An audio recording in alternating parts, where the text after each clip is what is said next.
মাস্টারমশাইকে লাথি মারছে পুলিশ, আর ওখানে আমরা দেখছি পুলিশ দোকানের শাটার তুলিয়ে দিয়ে ঢুকে বলছে বাবা দোকান শাটার বন্ধ কর। দুই জায়গায় পুলিশ দুরকম, একটা জায়গাতে পুলিশ চোরেদের পাশে সেই কারণে একরকম, আরেকটা জায়গাতে চোরেদের বিরুদ্ধে মানুষ যেহেতু লেগে পড়েছে সেই কারণে বিভাজন তৈরি করার প্রশ্নে পুলিশ এবং প্রশাসন আগ্রহ দেখাচ্ছে। আজকে সিএম মুখ্যমন্ত্রী মমতা বন্দ্যোপাধ্যায় আমি আসছি বলেছেন যে অনেকেই পেছন থেকে উস্কানি দেওয়ার চেষ্টা করছেন, আপনারা পা দেবেন না। অন্যদিকে তিনি বলছেন যে আমি যেহেতু সব ধর্মের লোকেদের সঙ্গে দেখা করি, সমন্বয় করি, তাই তাদের কিন্তু একটা প্রবলেম হচ্ছে, আমাকে গুলি মেরে দিলেও কিন্তু এটা করে যাবে। কোনটা বলুন? মানে সব ধর্মের লোকেদের সঙ্গে এটা কি উস্কানি সম্পর্ক? উস্কানি কোনটা ধরছে? উস্কানি বলছে বাংলায় কোনো বিভাজন হবে না, গুলি করলেও ঐক্যের পথ ছাড়বো না। উস্কানিটা কি এই শিক্ষকদের সাথে বলবে না? তার দুটো আলাদা। মুখ্যমন্ত্রী বলেছেন যে এই যে শিক্ষকরা দাবি করছে পিছনে উস্কানি আছে। কার উস্কানি? যোগ্য শিক্ষকদের নাম করে ডেকেছিলেন তো মুখ্যমন্ত্রী। যোগ্য শিক্ষকদের নাম করে ডেকে কলেজের মাস্টারমশাই এবং তৃণমূলের বাহিনীকে ঢুকিয়ে বসিয়ে দিয়েছেন যোগ্যদের বাদ দিয়ে। উস্কানি দিলে কে দিয়েছে? মুখ্যমন্ত্রী দিয়েছে। 7,000 যোগ্য শিক্ষক, বাকি দেখে অযোগ্য বলার মধ্য দিয়ে 19,000 মুখ্যমন্ত্রী উস্কানি দিয়েছে। চাকরি চোরেরা বহাল তবিয়তে আছে এবং চাকরি চোরেদের জন্য উনি ব্যস্ত, চাকরি চোরেদের রক্ষা করার জন্য উনি ব্যস্ত। অযোগ্যদের নামের তালিকা প্রকাশ করেননি। কে উস্কানি দিয়েছে? মুখ্যমন্ত্রী দিয়েছে। পশ্চিমবাংলায় আজকে যা পরিস্থিতি,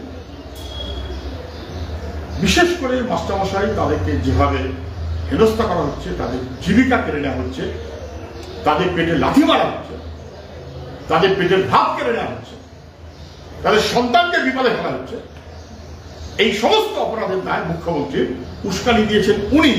কারণ উনি চালের সঙ্গে কাকড় মিশিয়ে দিয়েছেন যাতে চালটা বস্তা পাচার হয়ে যায়। এ দায় কার? উনি ব্যবস্থা নেন। বাংলায় কোনো বিভাজন হবে না, গুলি করলেও আমি ঐক্যের পথ ছাড়বো না। ওয়াকফ নিয়েও তিনি সরব হয়েছেন আজকে এবং তিনি বলেছেন কারোর সম্পত্তি কারার অধিকার কারণেই বাংলায়। কত 3 জন এমপি তো ভোট দেন না, ভোট দেন না, বিরুদ্ধে দিয়েছে না, ভোট দেয়। ভেদাভেদের রাজনীতি বাংলায় করা যাবে। মুখ্যমন্ত্রী একটু বুঝে সুঝে কথা বললে ভালো হয়। ওয়াকফ বিলের বিরুদ্ধে গোটা দেশের বিরোধীরা যখন সতর্ক, তখন তৃণমূলের এমপিরা ভোট দেয়নি কেন বিরুদ্ধে? যারা ভোট দেয়নি তৃণমূলের এমপি, তাদের বিরুদ্ধে কোনো ব্যবস্থা উনি নেননি কেন? নিয়েছেন কি না? নেননি। তাদের বিরুদ্ধে কোনো ব্যবস্থা উনি নেননি। তাহলে ওয়াকফ বিল তার বিরুদ্ধে, সেটা বিজেপির ছলা কলা সবাই জানে, যেখানে দ্রুত রাষ্ট্রপতি সই হয়ে গেল। আর যখন বিরোধিতা করছে বিরোধীরা, তখন ওনার এমপিরা বিরোধিতা করলেন না কেন? সবাই হাজির ছিলেন না কেন? সবাই বিরুদ্ধে ভোট দিলেন না কেন? ফলে মুখ্যমন্ত্রী যখন যেরকম খুশি বলেন, ওকে নাকি সবাই রোজ গুলি মেরে দেবে এবং গুলি মারলে উনি নাকি জ্যান্ত থাকবেন, ওকে কেউ গুলিও মারতে যাচ্ছেন, ওকে কেউ বলছে না। বরঞ্চ আমরা বলছি আপনি দীর্ঘায়ু হন, আপনি যা করেছেন এর ফল আপনাকে ভুগতে হবে। আমি চলে এলাম, আপনি থেকে থেকে ফল ভুগবেন। যে বাংলাটাকে কি করে ধ্বংস করা যায় তার ব্যবস্থা করেছেন আপনি। যে বাংলায় কখনো ধর্ম জাত এসব নিয়ে বিভেদ ছিল না, গোটা দেশ সম্মানের সঙ্গে দেখত, তাকে আপনি আজকে সর্বনাশের দিকে নিয়ে গেছেন। ওকে দেখতে হবে। আজকে দুটো ছবি দেখা গেল, একদিকে অভিজিৎ গঙ্গোপাধ্যায়, তিনি এসএসসি দপ্তরে গেলেন, বিকাশ ভবনে বৈঠকও করার কথা ছিল, সেটা হলো না, শুক্রবার পর্যন্ত তিনি সময়সীমা বেঁধে দিলেন। অন্যদিকে বিজেপির বিধায়করা তারা লালবাজারের সামনে বসলেন, ধস্তাধস্তি হলো। কোথাও গিয়ে কি মনে হচ্ছে যে বিজেপির এটা একটা রণকৌশল, জোড়া আক্রমণ করতে চাইছে? দেখুন, সরকার যখন অপদার্থতা করবে তখন তার বিরুদ্ধে প্রতিবাদের অধিকার সবার, সমস্ত মানুষের, সমস্ত প্রতিবাদ, সমস্ত দলের, যে যা মতো করে করবে। সরকারিভাবে যারা বিরোধী দল বলে ঘোষিত, তারা যথাযথ প্রতিবাদ করলে তো কাজ হতো, যথাযথ প্রতিবাদ করেনি। ঠিক আছে, যে তাদের মনে তারা প্রতিবাদ করেছে। বাম ছাত্র যুব বামপন্থী মানুষ তারা রাস্তায় প্রতিবাদ করছে প্রতিদিন, না বুঝবার কোনো কারণ নেই।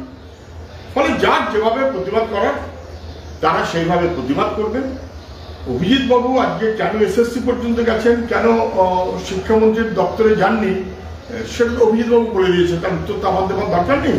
তিনি চেয়েছিলেন নবান্নে যেতে, কিন্তু নবান্নে মুখ্যমন্ত্রী তার সঙ্গে দেখা করবেন না, এইটা বুঝে ব্রাত্যবাবু বলেছেন আপনি নবান্নে যাবেন না, আমার কাছে আসুন।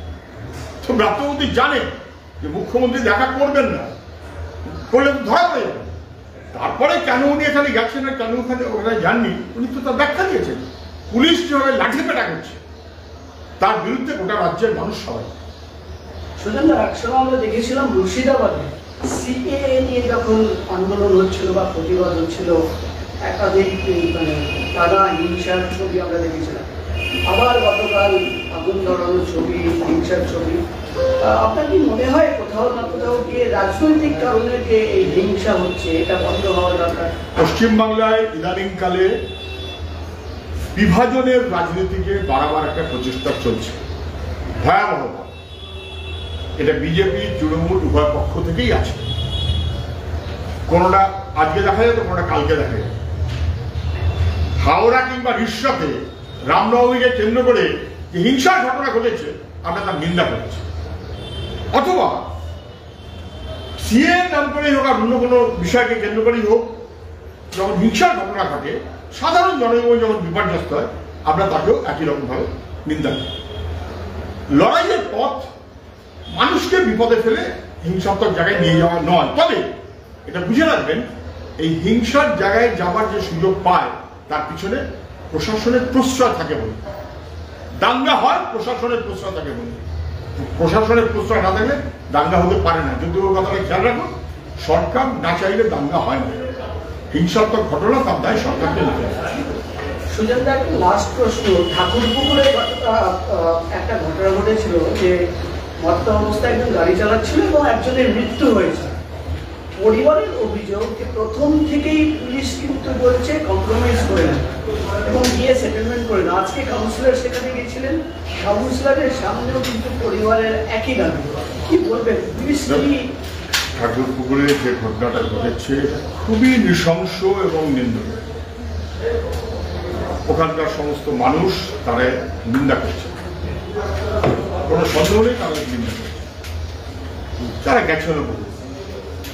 আজকে আমাদের পার্টির পক্ষ থেকে স্থানীয়রা তো আগে গেছে, শতরূপ ঘোষ, সুদীপ সেনগুপ্ত সহ তারা গিয়ে গেছিল সেই পরিবারের কাছে। আবার বিপন্ন মানুষের কাছে যাওয়াটাই তো কাজ। কিন্তু সরকার কি করছে? মত্ত অবস্থায় গাড়ি চালালো, একটু ফটফট ফটফট করছে বলে, এবং হয়তোবা তৃণমূলের এমএলএ তার হবু জামাই হবে বলে পাওয়ার বেড়ে গেছে। আমি যে সংবাদ মাধ্যমে দেখলাম তৃণমূলের এমএলএ তার হবু জামাই, এটা অনেক পোস্ট, সেই পোস্টে খবরদারি হচ্ছে। এবং সেই কারণে পুলিশ তাদের পাশে কম্প্রোমাইজ করাবার চেষ্টা করছে। অপরাধের বিরুদ্ধে ব্যবস্থা না নিয়ে কম্প্রোমাইজ করাবার মতন করে ব্যবস্থা করছে। এবং এটা বোঝা যায় যে একটা দাসানুদাস করতে যা বোঝায় পুলিশ প্রশাসন, সেই জায়গাতে চলে গেছে। ঠাকুরপুরের ঘটনা তো তা স্পষ্ট। এই জিনিস হয় না, মেনে নেয়।